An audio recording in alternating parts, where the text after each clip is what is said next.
Companies now need to monetize, and they need to monetize because VC money is drying out, right? Yes, I agree. We will see a lot of those. Now that money is not free anymore because free money goes to AI, you will be desperate. And desperate companies and desperate projects try desperate things. This is DevOps Paradox, episode number 296. 2025, the year of not yet. Welcome to DevOps Paradox. This is a podcast about random stuff in which we, Darin and Viktor, pretend we know what we're talking about. Most of the time, we mask our ignorance by putting the word DevOps everywhere we can and mix it with random buzzwords like Kubernetes, serverless, CI/CD, team productivity, islands of happiness, and other fancy expressions that make us sound like we know what we're doing. Occasionally, we invite guests who do know something, but we do not do that often since they might make us look incompetent. The truth is out there, and there is no way we are going to find it. P.S. It's Darin reading this text and feeling embarrassed that Viktor made me do it. Here are your hosts, Darin Pope and Viktor Farsic. Happy New Year. Literally, Happy New Year. If you're listening to this on release day, it is January 1st, 2025. Now, you might not be listening to this because you're still waking up from maybe an adult beverage one too many. And if you are, there's a thing called coffee or something like that. I don't know. Viktor, Happy New Year. Hey, Happy New Year to you too. So we're going to attempt to get our 2025 predictions correct. If you listened 2 weeks ago, you heard our 2024 review. Viktor thought we did okay. I thought we didn't do so great. This year, it's guaranteed we're going to do great. I'm going to do great. I don't know about you. Guaranteed, 100%. I can summarize all my predictions in 20 seconds. Well, go right ahead. Go for it. Yeah, whatever we said about AI, the same. AI this, AI that, AI whatever, AI. Thank you for watching. See you in the next one. Cheers. Okay. It's got to be a little bit more than that. But we'll start there, right? Because we didn't get AI right. Of course, nobody still understands what AI is. I mean, one of the things that we didn't talk about in the review episode was how tech sometimes pops up in a bubble and goes away. Like NFT was one of those that happened, I think, in 23, or maybe it finally tailed off in 24. AI isn't going to be that kind of a bubble, but the usages of AI is probably going to fall in that kind of bubble. And we're going to start seeing some normalization of AI, maybe.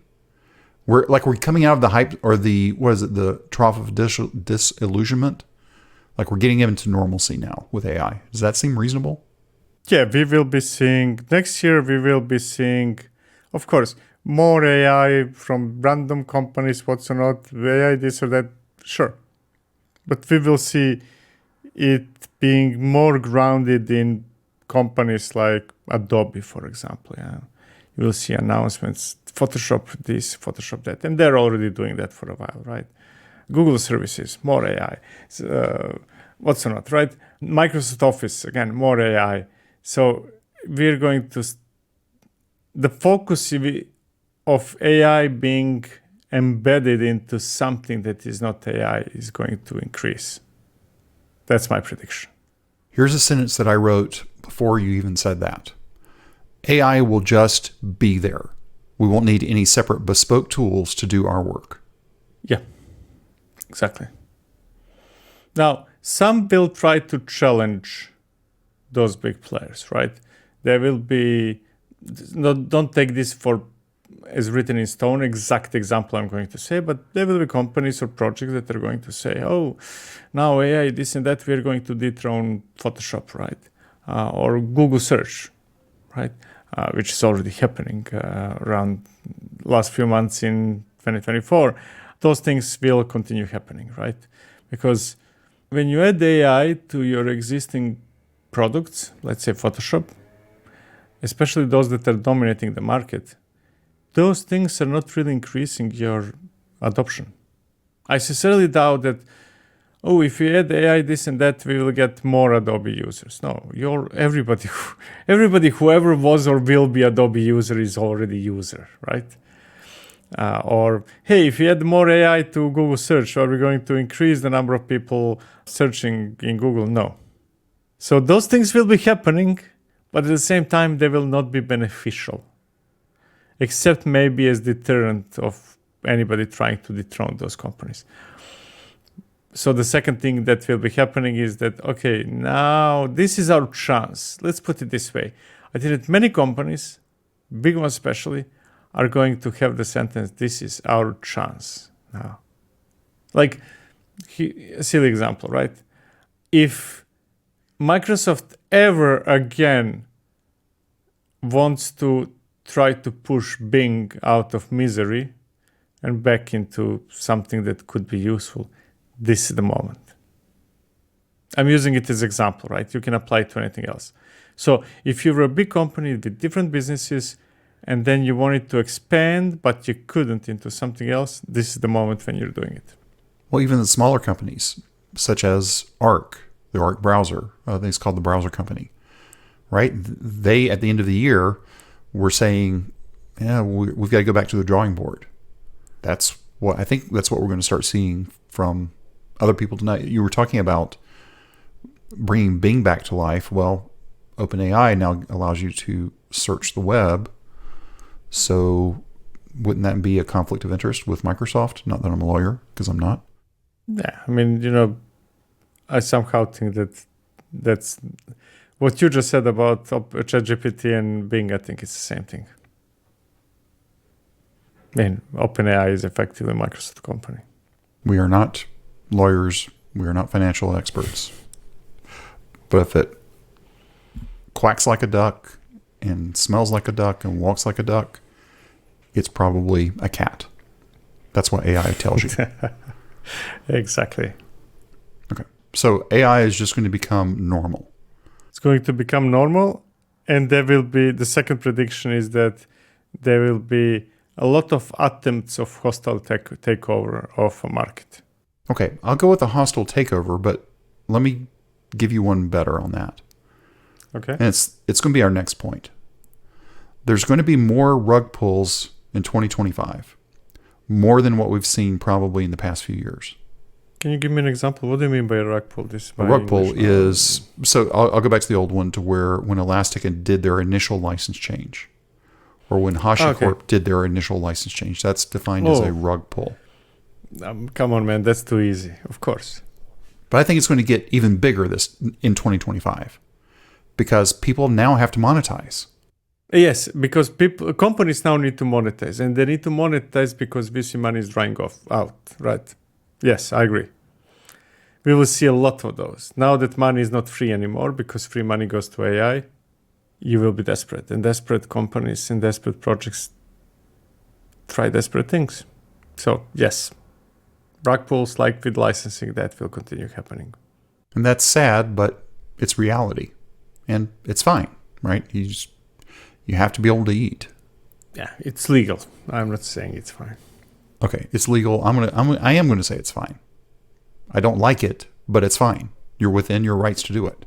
Oh yeah, I mean, that's what I meant. It's legal, so you're within your rights to do it, but it's not fine.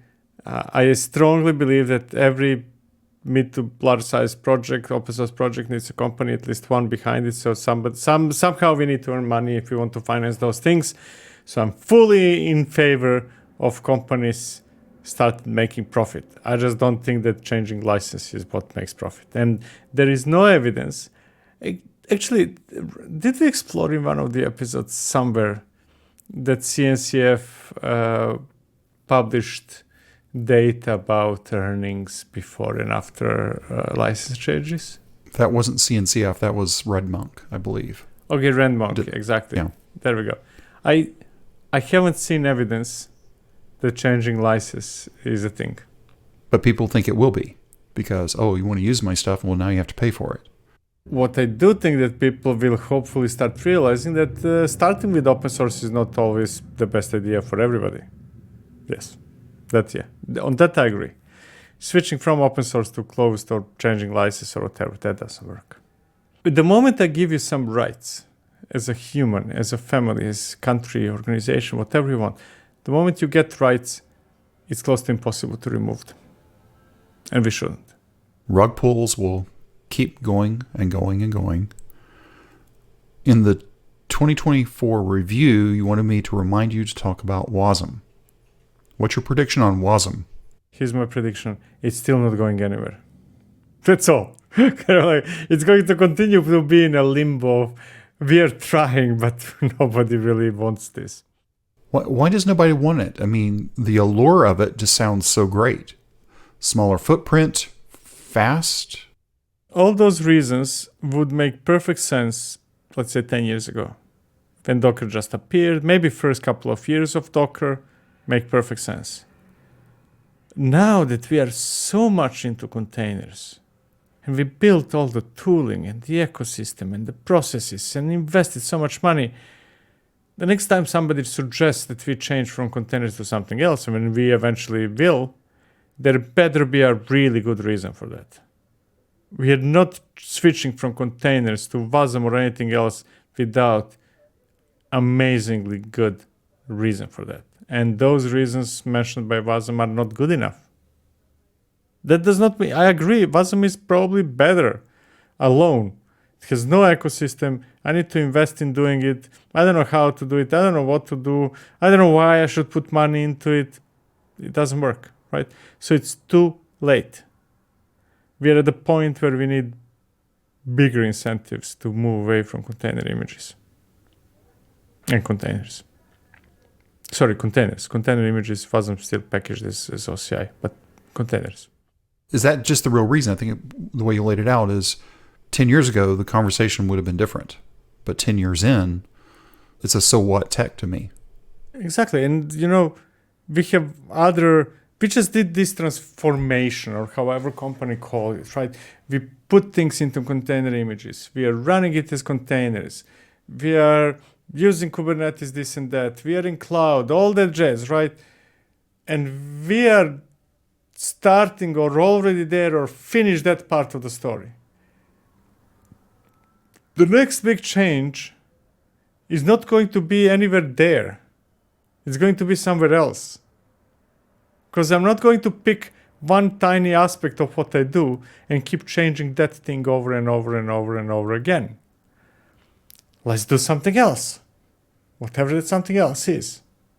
Let's say that in the era of containers, I managed to get myself close to the present. Close. And I have things that are 20 years old. Help me improve those things. I'm going to make some WASM people angry.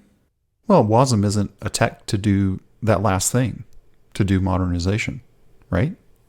I mean, it is WASM is a tech that does modernization of things that are modern. That's the definition. I think that I should patent that phrase, that should be the WASM, we modernize your modern stuff. Cool. How about modernizing something that is old? Okay, let's take that as a prediction. Is digital transformation still going to be a thing? It's always going to be a thing. I know it's always going to be a thing, but is it? It's going to change the name, but it was the thing since the moment I started seriously working in this industry. It's always been a thing. And I have no intention to say that this is the moment when it's going to stop being a thing. So if it's not going to stop, so let's take the basics. Mainframe to mid-range to client server to web to mobile to now AI. Right? I left out some things after mobile. Sure. We're getting run over with this whole AI thing. Is there anything else happening? No. It rarely does.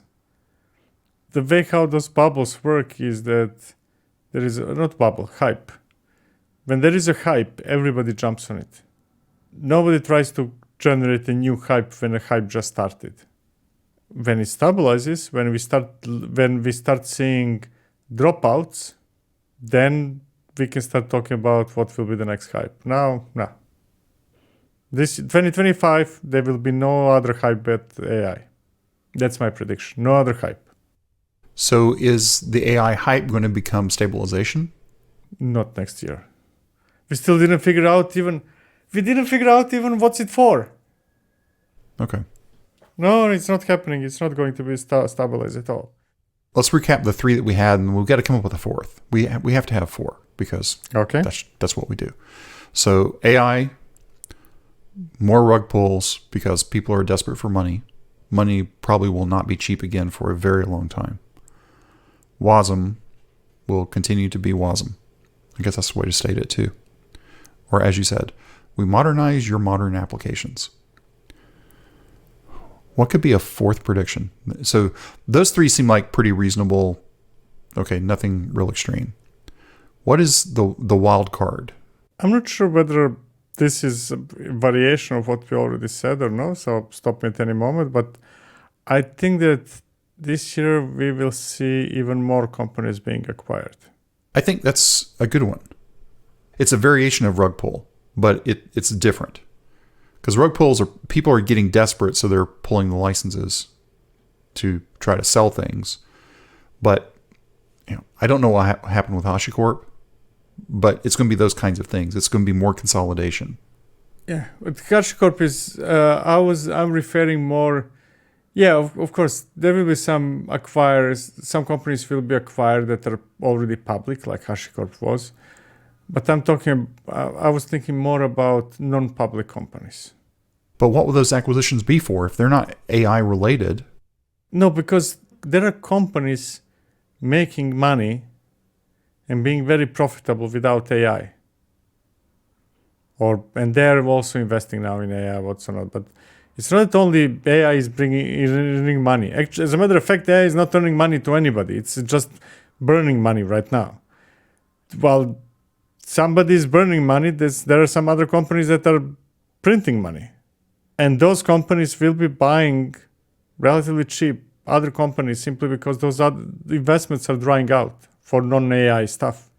Those companies can close it completely and then investors get nothing back, or investors are more likely to urge all those companies or many of those companies to, hey, let's sell this. Yeah, we had dreams of $1 billion, but let's go for 100 million. Let me get 10 cents on a dollar. I could see it being also if companies are acquiring other companies that are profitable. Not in the red, but are profitable. I was referring more to acquiring profitable companies, acquiring companies that with dreams of IPOs or profitability being crushed. Your dreams are crushed. And you're one of many, many, many companies with dreams being crushed. Let me pick out of 10, right? And relatively cheap. Why not? The way I'm thinking about it is I've got a company that's profitable, the acquiring company. They're profitable, but they need more cash flow. So they're going to go and purchase smaller companies that are also profitable and start siphoning off the profits of that to start feeding their other profits so they can do more AI. What do you think about that? Okay, let me say that it's quite possible that companies who are not directly working on AIs, generating models and stuff like that, might be profiting from AI more than anybody else. Sooner or later, I don't know whether that will happen in 2025, but sooner or later, we're going to start realizing that the party is over. We got drunk, that's okay, and did random stuff that we're not proud of. But now, let's think about it again. AI is essentially a workload. We need servers, we need CPUs, GPUs, we need tools to manage those things, we need workflows to do this, we need this and that. I think that eventually, when the craziness drops off a bit, we'll be realizing that we need everything that we needed before, maybe modified and in different variations, so on and so forth. So all those companies that are not public, that do not get any investment right now because nobody wants to invest in non-AI, if they get acquired, they're going to increase the business of the companies who are not focused on models and what's not, and realizing that actually the business is still the same. That goes both from the business to business and user perspective, right? It's what we spoke earlier about, hey, actually, who will be buying those things? Well, Microsoft Office users and Google Search and Adobe Photoshop users. They're the users who are buyers of those AI something. And on a business-to-business perspective, who are the beneficiaries? Who is selling, right? Well, AWS, Google's, and Microsoft's, and Broadcom's, and Cisco's of the world. But they just need to weather the storm, right? And small companies that depend on VCs, they cannot weather it. They cannot survive this because they're not profitable and they're not getting investment. But they are good things. There are many good things there that can be profitable if you would not depend on VC money. Maybe that's a prediction. You're going to see more bootstrap companies come up. What we're going to see is the people that actually had the money, that left the Apples, the Amazons, the everything else that just have stupid money, come up with something new, right? And they self-fund it. That's probably going to be the true thing, but who knows? Could be. All this AI talk, it will be interesting on if everything goes according to plan. In a few weeks, on January 29th, we've got Patrick Dubois coming on for episode number 300, and he's been doing nothing but AI. So it's going to be an interesting conversation with him. I think he may end up changing our tone a bit on AI, or maybe not. It may be better, it may be worse. How will we know that it's him? Well, that's going to be one problem. He had a full year to create an indistinguishable avatar of himself. I know. And it seems like he said, I don't want to record anything before 7 p.m. my time. I went, okay. So that's the reason why I think he still may be human. But if not, it could happen at any time. Because of electricity and what's not, actually, I think that electricity might be cheaper at night in some European countries. Oh, okay. So it's just cheaper to run the model at that time of night. Exactly. That could get interesting. Anyway, again, Patrick should be on, again, if everything goes according to plan, January 29th. So let's recap the four here. There'll be more rug pulls. AI is just here. WASM is still WASM and will not change from being WASM. And then you're talking about companies that are profitable buying up other smaller companies, taking a bet, yes, trying to grow something else. Yes. So more consolidation, but more consolidation on the small end, not on the big end like IBM acquiring HashiCorp.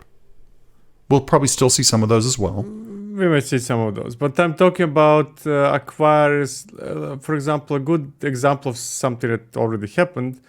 So this is not a prediction, was like how Cisco acquired Isovalent.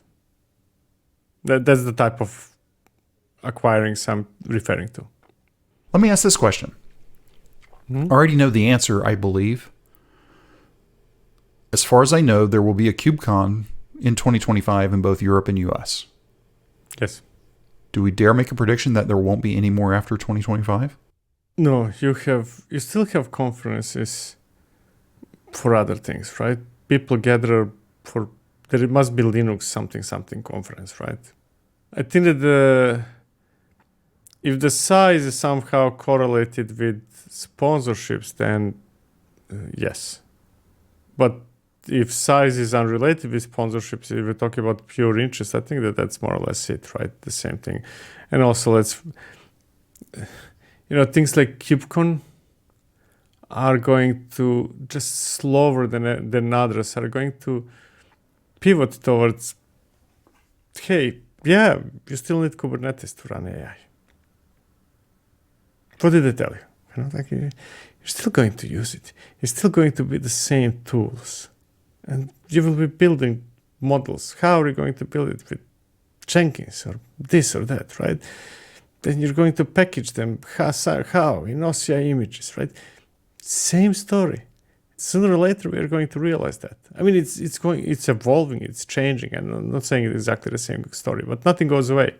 That's the point. And AI is not replacing cloud. It's not replacing hyperscalers. It's not replacing servers, and so on and so forth. It's not. Well, if you think about it, a container image, an OCI artifact, is nothing more than a tarball of tarballs. Yeah, it's a glorified zip or tar. A zip of tarballs. Yeah, that's all it is. Once you understand that, then we can just go back to compression algorithms and keep decomposing until we finally get back to a bit. Yeah. So you think that's our predictions? We're ready to lock them in. We're ready to lock them in. Okay. There it is. So we'll see if it plays out. We'll visit it again at the end of 2025. Hopefully the calendars don't fall the same way that they did in 2024. Again, December 25th, episode day. January 1st, episode day. So more than likely, I know people aren't going to be listening on those 2 days. But hopefully they'll listen anyway. Here's a tagline for this episode, and I'm going to go broader than what we normally talk about.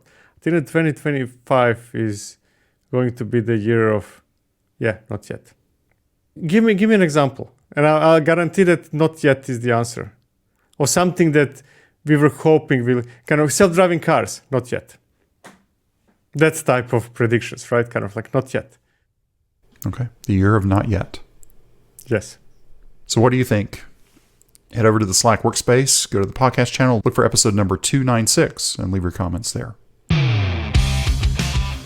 We hope this episode was helpful to you. If you want to discuss it or ask a question, please reach out to us. Our contact information and a link to the Slack workspace are at devopsparadox.com/contact. If you subscribe through Apple Podcast, be sure to leave us a review there. That helps other people discover this podcast. Go sign up right now at devopsparadox.com to receive an email whenever we drop the latest episode. Thank you for listening to DevOps Paradox.